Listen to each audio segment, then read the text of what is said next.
Hello, I'm Sam Walker, Professor Emeritus of Criminal Justice, University of Nebraska at Omaha. My article, Not Dead Yet, argues that despite what the Trump administration has done, the prospects for police reform are fairly strong in the years ahead. There are forces going on around the country that have created some momentum for police reform, and I'm very encouraged about this. Three things in particular.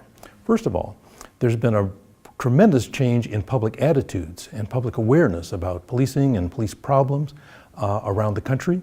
So for example, in 2015, 2016, 35 states and the District of Columbia passed a total of 79 new laws related to police accountability, called for greater openness and accountability by police departments, providing more data to the public on things like stops and arrests, independent investigations of police shootings, and there are some others, and this momentum I'm convinced is going to continue.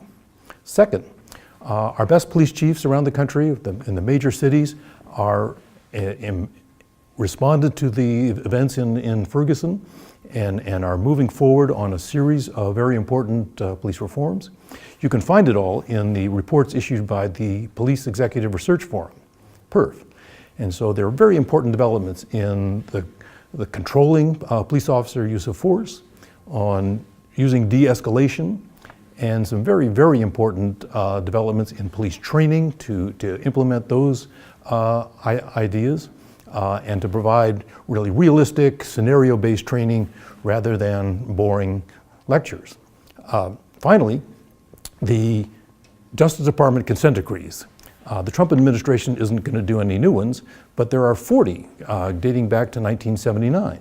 And they provide a real roadmap for improving policing and reducing use of force and achieving accountability.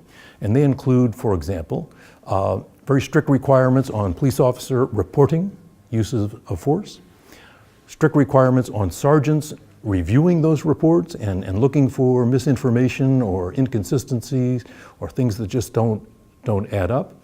And third, what are called use of force review boards are spreading in police departments around the country.